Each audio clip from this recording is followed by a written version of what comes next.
पप्पू यादव कांग्रेस के गच्चा में आ गए। नमस्कार, मैं मनभूषण कुमार, आप सबको मैं अपने YouTube चैनल पर स्वागत करता हूं। आप सबों ने देखा कि पप्पू यादव विगत 1 वर्ष से बड़ी ही शालीनता से अपने सीट के लिए व्यग्रता के साथ समीकरण साधने का प्रयास कर रहे थे, लेकिन अंततः वो जब लालू प्रसाद यादव के शरण में गए और लोगों का कहना है कि लालू प्रसाद यादव ने कहा कि अपना जो उनका पार्टी है जन अधिकार पार्टी, उसका विलय राजद में कर दें तो उनको 1 सीट मधेपुरा से दिया जा सकता है। जबकि पप्पू यादव ने अपनी पूरी तैयारी पूर्णिया लोकसभा के लिए किया था और किया है भी, जबकि मधेपुरा पप्पू यादव का घर रहा है। पप्पू यादव पूर्व में मधेपुरा से चुनाव भी जीते हैं, लेकिन उसके साथ ही उनकी पत्नी सुपौल से 2 बार की सांसद रही है, रंजीता रंजन। इस ख्याल से देखें तो पप्पू यादव ने पूरी तन्मयता के साथ नमस्कार पूर्णिया कार्यक्रम चला के लगभग 6.5 लाख लोगों के साथ संपर्क अभियान किया।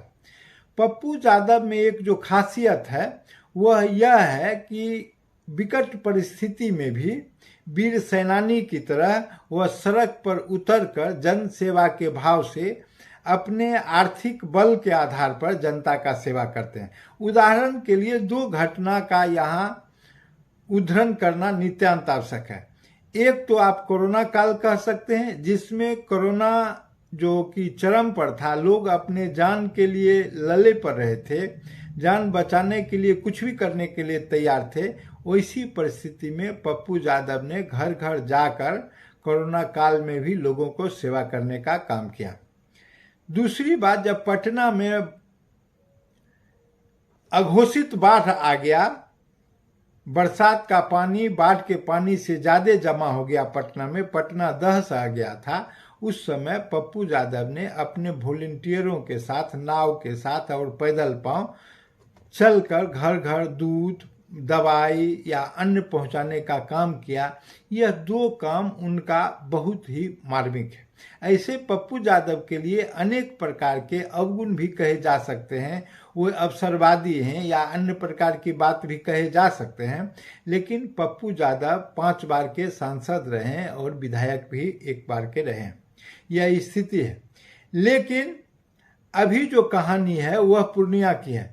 पप्पू यादव गच्चा वहां खा गए जब लालू प्रसाद यादव से मुलाकात के बाद ये अपने पत्नी के साथ कांग्रेस के सुप्रीमो सोनिया गांधी, उनके पुत्र राहुल गांधी, उनकी पुत्री प्रियंका गांधी से मिलने नई दिल्ली गए और प्रियंका ने उनको वचन दे दिया कि निश्चित रूप से आपको पूर्णिया का सीट दिया जाएगा। लेकिन प्रियंका और राहुल गांधी दोनों ही व्यक्ति बिहार के राजनीति और बिहार के राजनीतिज्ञों का जो एक अनसुलझी कहानी है, एक कटु सत्य है जिससे वो अवगत नहीं है, जिसके चलते उन्होंने कह तो दिया लेकिन टिकट दिलाने में अपनी असमर्थता व्यक्त कर दी।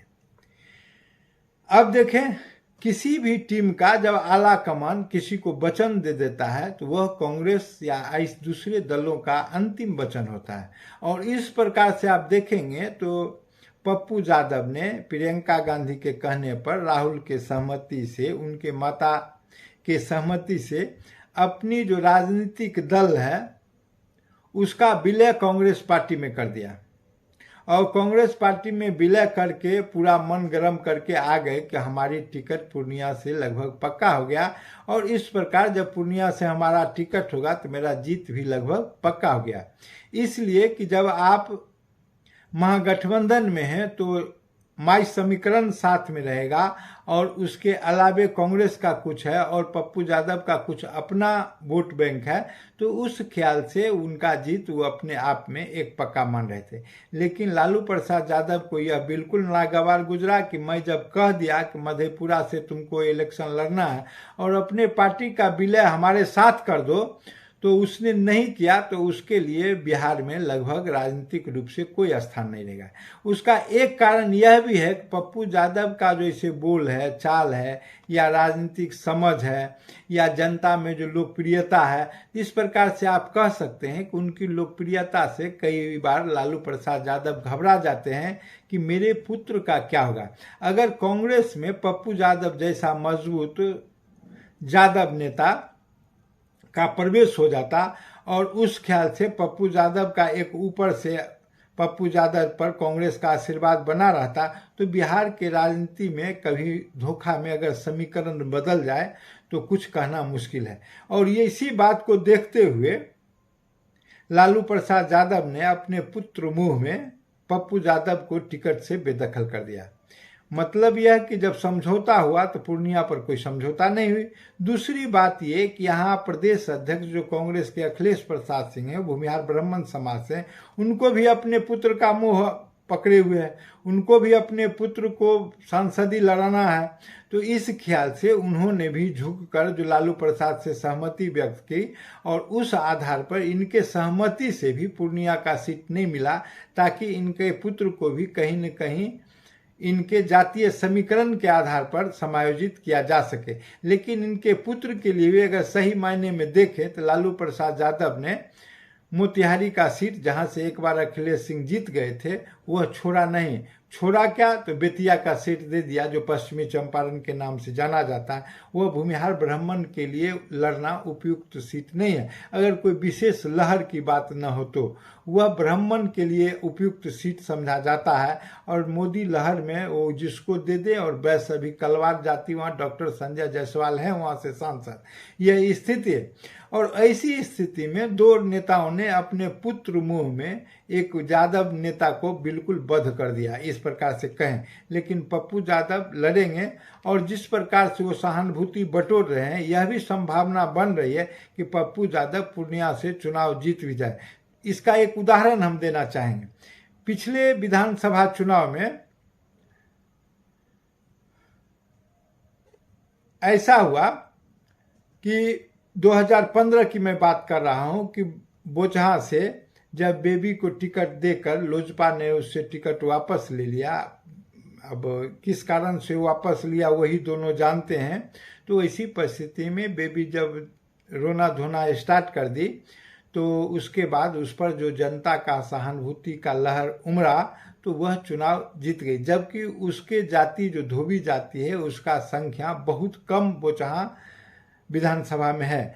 इसी प्रकार से जो पप्पू यादव के प्रति जो सहानुभूति लोगों में उमड़ रहा है, तो वह सहानुभूति ऐसा न हो कि पप्पू यादव को जीत का श्रेय दिला दे, सेहरा दे दे, और संतोष कुशवाहा जो वहां से वर्तमान में अभी सांसद हैं उनको पराजय का मुंह देखना पड़े। और राजद ने अपना टिकट बीमा भारती को दे दिया है, और बीमा भारती भी वहां से लड़ने के लिए गंगोट जाति से आती है, वो भी वहां पहुंची हुई है। यह स्थिति है। लेकिन जो बिहार की राजनीतिक समीकरण है, जिसमें आप देखेंगे कि कन्हैया कुमार को ड्रॉप कर दिया गया, आप देखेंगे कि पप्पू यादव को छोड़ दिया गया, आप देखेंगे कि निखिल कुमार को, ये विचित्र सी विडंबना है। और काराकट का सीट जो है सुमीरा कुमार के बेटा को नहीं दिया गया।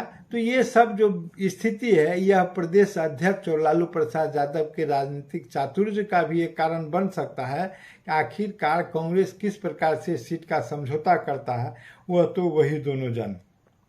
तो यह स्थिति है। तो पप्पू यादव जिस प्रकार से संघर्ष कर रहे हैं और जिस प्रकार से अपने नॉमिनेशन की घोषणा कर दिया है, कभी कभी लोग कहते हैं कि ऐसा भी हो सकता है कि राजद और कांग्रेस में फ्रेंडली फाइट हो, लेकिन ऐसी संभावना हमें नहीं लगती है कि राजद और कांग्रेस में सब फ्रेंडली फाइट होगा। अंततः पप्पू यादव को कांग्रेस से निकलकर अपना नॉमिनेशन करना ही पड़ेगा। उनको कांग्रेस संभवतः सिंबल नहीं देने जा रही है, और इस परिस्थिति में निर्दलीय प्रत्याशी के रूप में पप्पू यादव लड़ेंगे और संभावना है कि जीत भी जाए, और इसके पश्चात वो पुनः कांग्रेस में अपने सांसद के रूप में अपने को विलीन कर दें। यह स्थिति रही। यह बिहार की राजनीति का एक नमूना है और पप्पू यादव भी बिहार के राजनीति के एक विशेष राजनीतिज्ञ हैं। यह स्थिति बनती है। अगर यह वीडियो पसंद आए तो इसे सब्सक्राइब करें और बेल आइकन दबाने का काम करें।